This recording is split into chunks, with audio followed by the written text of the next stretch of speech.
I got a question for all the people who are listening right now. And that question is, if there were a people that spoke the exact language today that Abraham, Moses, and Jesus spoke, word for word, unbroken since their time, would you listen to those people?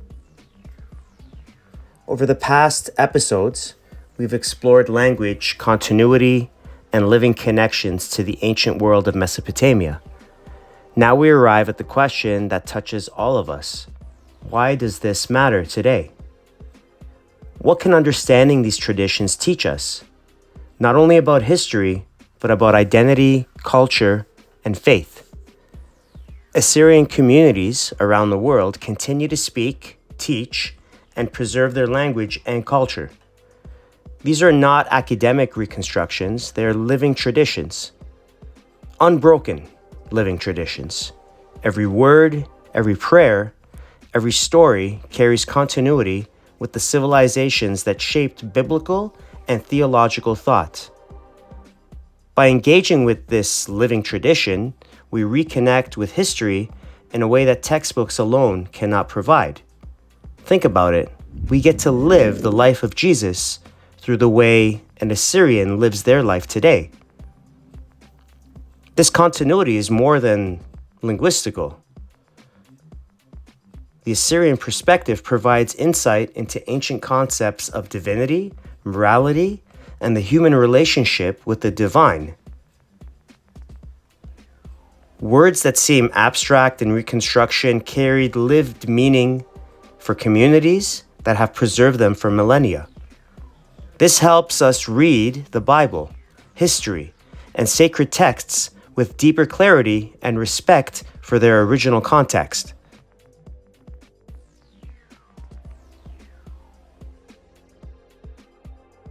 Restoring awareness of these voices is not only important for Assyrians.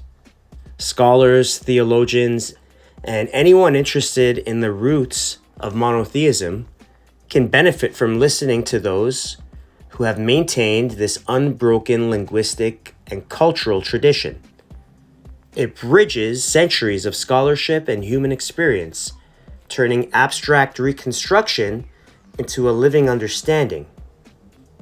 For Assyrians, reclaiming this history is an act of honoring ancestors and preserving identity. For the world, it's an invitation to reconsider the stories we tell about language, faith, and civilization. This reclamation is not combative. It is restorative, illuminating, and unifying. The story of Assyrians is a reminder that history is alive in the people who inherit it.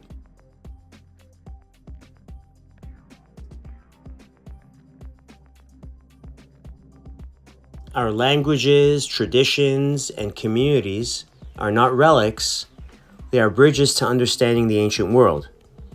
By engaging with these voices, we gain insight, connection, and respect for the continuity that has been quietly preserved through millennia. This is the enduring contribution of the Assyrians, a living link between the past and the present, a link that has been forgotten, ignored. If we can just think for a second and see the world as it is, there's so much that is unfair in the world today. There are so many communities that are treating their societies, their people, in a very inhumane way. And yet these governments are allowed to exist, to plant their flags in the ground, and to hold their heads up high. Meanwhile, these Assyrians, who have been quietly preserving their continued and unbroken language of Jesus and culture, have been ignored. Nowhere to plant our flag.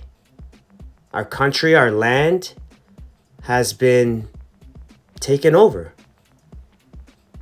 by other peoples.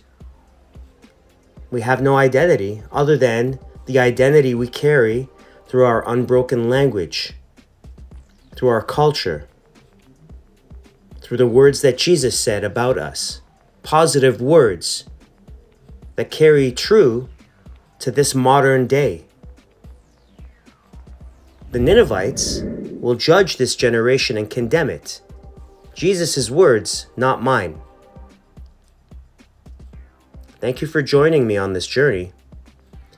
May all continue to explore history.